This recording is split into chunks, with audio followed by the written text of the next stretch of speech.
going on, everybody? Welcome back to the Iron Mike podcast. I'm your host, Mike Wollard. Different, if you're watching on YouTube, once again, we are in a different place, different atmosphere. I'm recording upstairs using my webcam today. Again, trial and error. We'll get it figured out. I got a new mic that's hopefully going to help with some of the audio quality and just kind of help with some of the peaking, some of the hissing, little things like that. It's also 6:31 in the morning, so trying to get this knocked out before the heat comes, before I've got to have all these AC units on and things like that. So hoping for a much better experience with this current setup. Don't know how I feel about the camera quality yet. There's a lot of noise kind of in the background from some of the lighting, so I may have to adjust some of that. But 'tis a webcam, so we may have to just set up a different camera in the future. Blah blah. People that are listening instead of watching don't really care about my video quality issues. But we're back to a routine here, and that makes me feel really, really good, at least for the next few weeks. I think we're planning on taking some sort of family vacation with Allie and her parents towards the end of the month. If we ever get something booked, I wanted to go up to Michigan and kind of go around the Great Lakes and stay at a few different places throughout the week. So that'll be fun. We've been going nonstop from Memphis, which is where the last recording was done. We led worship for a camp in Panama City Beach last week. So we just got back from that. Lots of driving. Great camp, but it was exhausting for sure. So it feels good to be back and just hopefully kind of get in the swing of things. If any of y'all saw my social media post, super late last night, just about all the irons in the fire that I have. Started gaming and streaming and a TikTok for that, and I already don't post to my current TikTok often enough. In a perfect world, I'm posting podcast clips. I'm posting obviously the fitness stuff, and then now having a gaming one. That's the hobby that I do, and our business coaches are wanting us to cast a wide net, especially going into the recession and things like that, trying to grow our audience the best that we can. And so for me, my hobbies outside of fitness or playing bass and video games, essentially. And so being able to try to attack that market as best I can, and potentially even create a music one as well to do bass tips and MD tips, things like that, just to how to lead a band well, dynamics, that sort of thing, and beginner bass tips for people that are wanting to learn, that sort of deal. So again, in the past 60 seconds, I've talked about all the different things that I'm wanting to do. I mean, even with streaming, with Twitch and things like that, then you've got to have overlays and music playing in the background and transitions, and to be entertaining, while I'm streaming to two people, myself being like an alternate account to check settings and stuff. So I mean, it's a lot of work, and so I feel like I'm constantly on YouTube and things like that to just constantly learn. I'm trying to do the day trading thing that I talked about last time, and so I mean, I'm just constantly learning, but struggling with learning and doing at the same time, and trying to make sure that I'm still taking messy action and doing stuff, accomplishing stuff, but also wanting to do it well and not get complacent. So who knows what'll happen. Like I said, the music TikTok as well. It's just a lot of things that need to happen in a short amount of time, only a few hours, or only a certain number of hours in the day for sure. And Angela just had their baby girl, which is super exciting. Super happy for John and Angela and big brother Liam now. But with that, we're helping Angela out obviously this week and potentially next week with her check-ins and stuff. And so, I have my normal 18 or so client check-ins, and now Kaylee and I split Angela's client check-ins down the middle. And so I've got, 18 or so of Angela's now to do this week too. So the podcast had to get recorded this morning, because that way I'm diving straight into my check-ins, as many as I can today, finish those up tomorrow, and then also start Angela's tomorrow into Friday. And it's just a lot right now, but it's good. It keeps me busy. It keeps me from wasting time. So anyways, first thing I want to dive into before getting in kind of some of the topics for today, or some of these questions actually that I got submitted that I wanted to address. I wanted to talk about HSA accounts.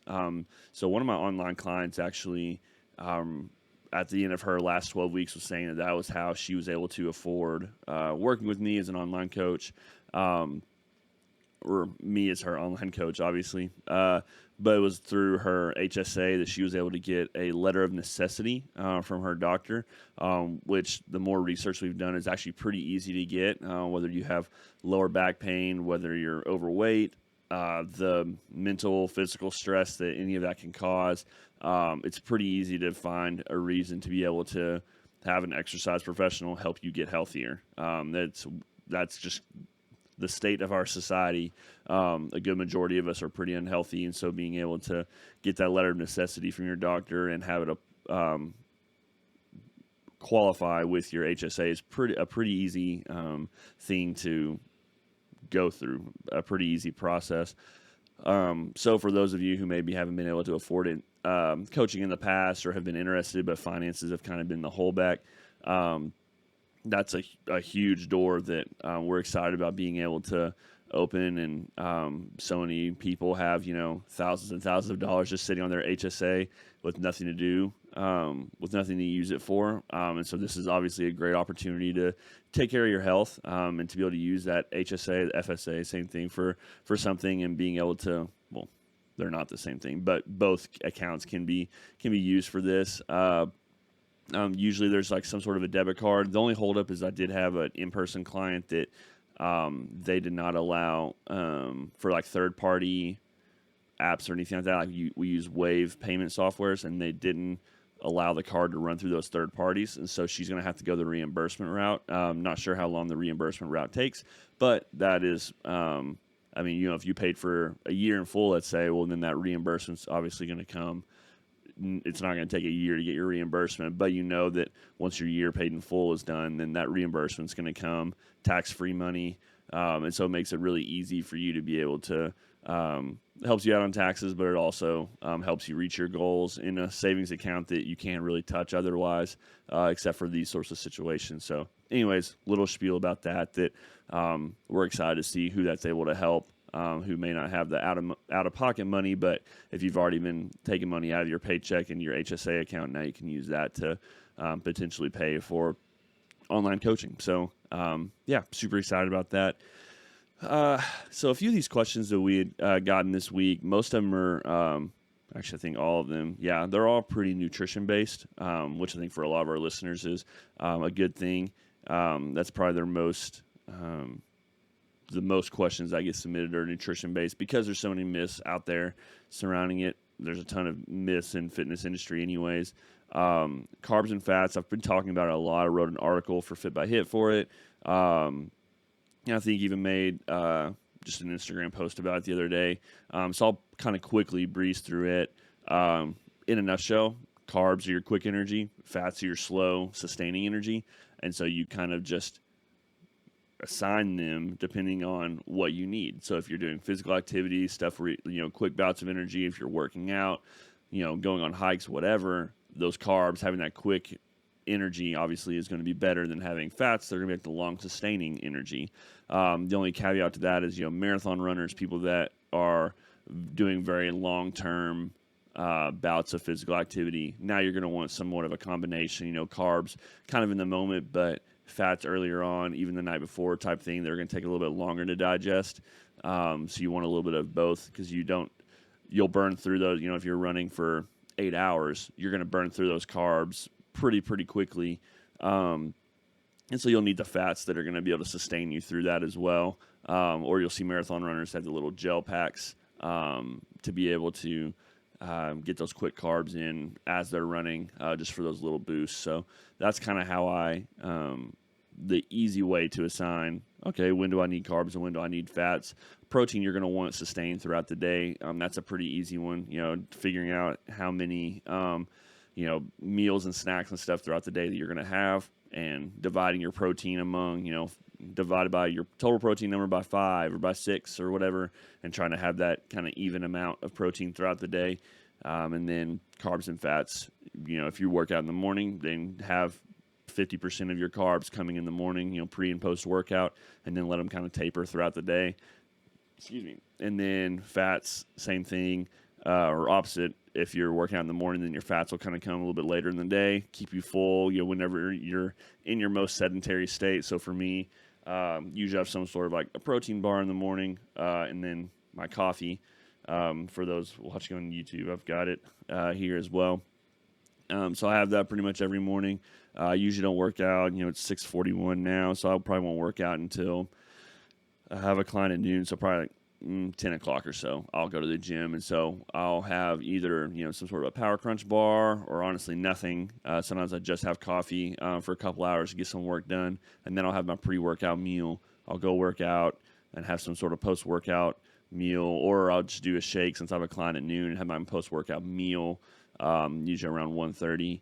And, it kind of depends on you, and it depends on, each person, because it's the whole, you've got to have, 5 small meals a day, or you've got to have these certain, like, other than just calories in, calories out, these certain rules and laws and stuff that people come up with, usually are to push some sort of plan or some sort of program or some, sort of product to make a quick buck. But, I mean, in reality, cavemen, didn't eat for, 2 days at a time sometimes and had to go and hunt their food, and so these arbitrary rules and, there might be situations where there's a better best situation. I talked about protein a little bit, I think, in the last episode. It might have just been some various TikToks and stuff. But where your protein, you have your muscle protein synthesis spikes. I won't go back into it because now as I'm saying it, I'm pretty sure I talked about it in the last one. But it's important to get your total number of your total protein number in, and then comes your having it spread out evenly kind of throughout the day, or if you can get 30 grams in or 100 grams in, that 100 grams isn't going to necessarily spike anymore or help any more build muscle than that 30 grams would, because there's that upper limit. And so, but it's a better best situation. Your body's still going to use that 100 grams. It would be best to have it spread out evenly throughout the day, but getting that total daily number is still better than not hitting it at all. That extra protein isn't going to go to waste type of deal. And so the same thing with, it's that same situation here, like whether you're doing 2 meals a day or 5 meals a day, as long as you're hitting your calorie goal and hitting your macros, it doesn't matter as much as it would if you're vastly over or vastly under, etc. If we're doing 5 meals or 2 meals, there's a better best situation, but there's not neither of them are bad. So there's my little rant about that. Next question was just about refeed meals. They kind of combined it with cheat meals and kind of like what the difference is. And so I separated them a little bit. It's a pretty vast difference. Refeed meals, there's a couple different strategies for those. Usually the purpose with them is just for increased recovery. It can fit your schedule better. Like if throughout the week you're just not you can be a little bit more on your diet, but then the weekend is kind of when you're a little more frugal or you eat out a little bit more. So then you can, instead of having your calories and macros is the exact same every single day, then you can have them a little bit lower during the week, and then a little bit higher on the weekends, and kind of have those be your refeed days or day. If Sunday is, you always are going to go out to wherever, with your family, some sort of restaurant, and it's harder to track, and macros a little bit more, you need more on that Sunday than you do Monday through Saturday. Then I'll have clients have that kind of be their refeed day for the week. Other times to have like a refeed is if you've been dieting for a decent amount of time and you're just like if you're competition prep and you just are super flat, then they'll have kind of like some refeed meals to help kind of fill you out. A lot of the times it's just after a long diet period, you're just kind of like slumming it. The body's being stubborn. Sometimes that's just one meal. Sometimes you try to add in a couple meals and kind of just see how your body responds. But those refeed meals really are there to just refuel you, get your metabolism running the way it needs to, making sure your recovery is on point, etc. So those refeed meals wow, it's early. Refeed meals serve much more of a purpose than like cheat meals. And so transitioning into that, I don't really do the cheat meals super often. I just don't even call them cheat meals. I don't like the term cheat, and it's become much more popular throughout the fitness industry to not call them cheat meals just because of the association with it. Sometimes my clients will still say like, they had a cheat meal and things like that. So I try to not cringe and try to correct them. And but that's even on our client check-in form is, do you feel like you're cheating less, and do you feel like you're developing a more healthy relationship with food? And that's what it comes down to, is not feeling like you ever can't have anything. My dinner last night was like a 6-ounce chicken breast and a protein shake, and we didn't really have any rice or anything at the house, so I just ate that and then had like one serving or a serving and a half of ice cream that we had in the fridge, and that was kind of my dinner pretty much last night. But I had a good 55, 60 grams of protein, and then I think carbs were at 40 or 45 grams, and fats were at like 10.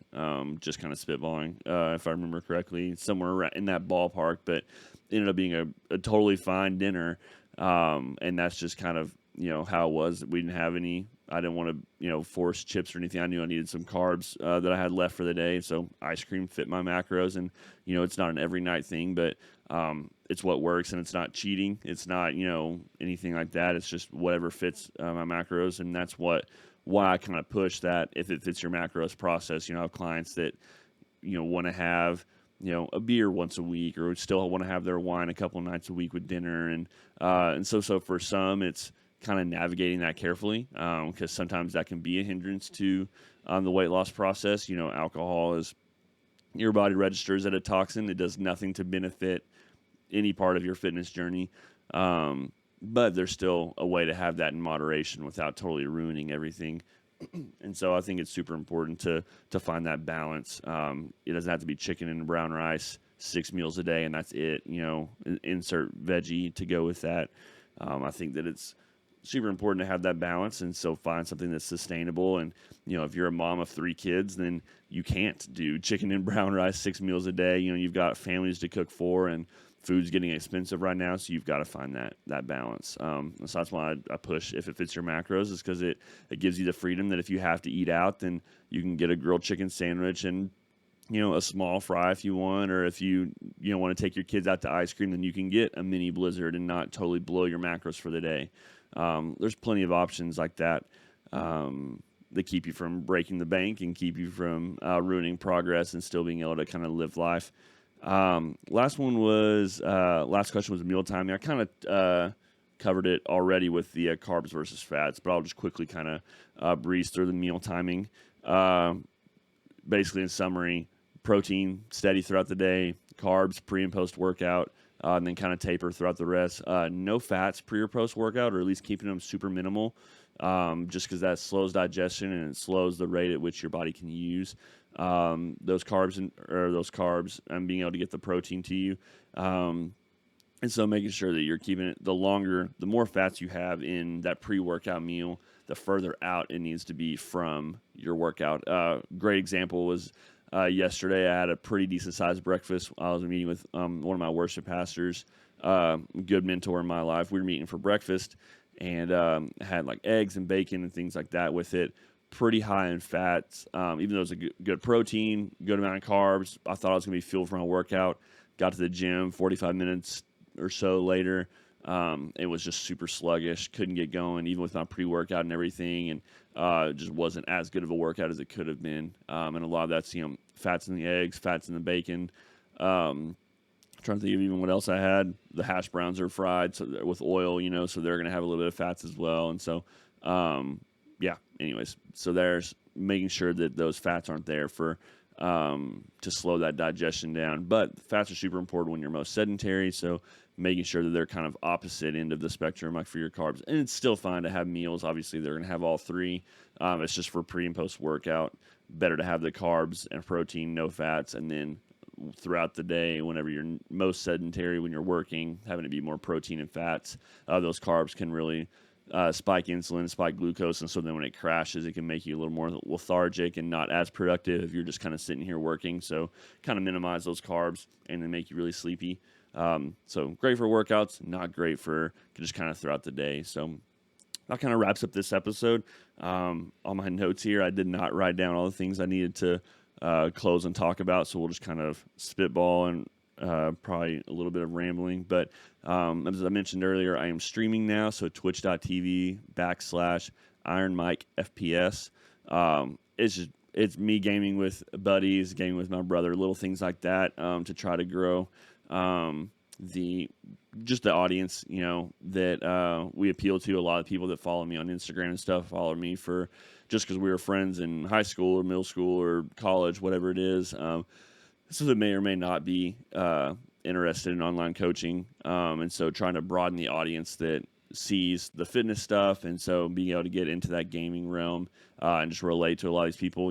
I play video games, and so how do I balance playing video games but also still living a healthy life, still making time to work out, to work, to be productive, but then also let that be instead of binge watching, because there's some of you like video games and stuff. It's like, but you'll sit there and watch 10 hours of Netflix, so I don't want to hear it.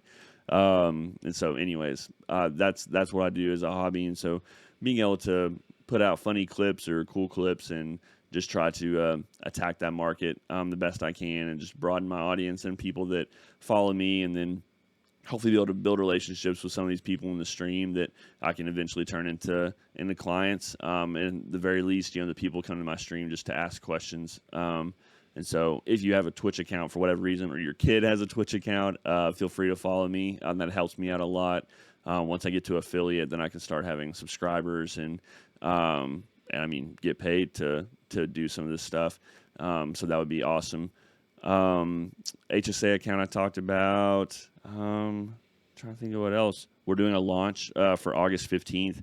I suck and haven't posted about it hardly at all on social media, so I got to do that today. August 15th is our next start date. We're super excited for that.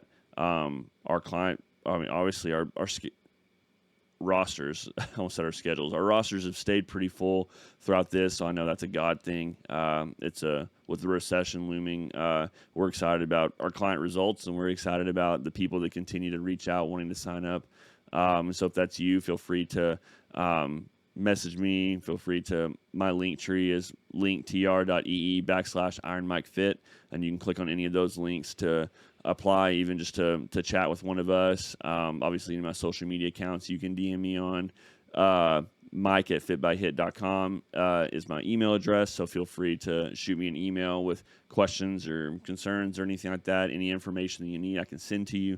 But yeah, everything's been super awesome. I'm just trying to learn how to be organized, and because multiple things have to go to multiple different platforms, YouTube and TikTok and Reels and Instagram, normal posts, so that they go to Facebook, and it's a lot. But man, I'm excited about the opportunities ahead, and excited about what God's going to do with it all, and just trying to stay grounded and stay focused on what's got to get done. So as always, I really appreciate you listening. I hope you're able to learn something today. And again, if your question or if the topics you're wanting to learn about haven't been answered yet, I want to know them. So shoot me an email, mike@fitbyhit.com.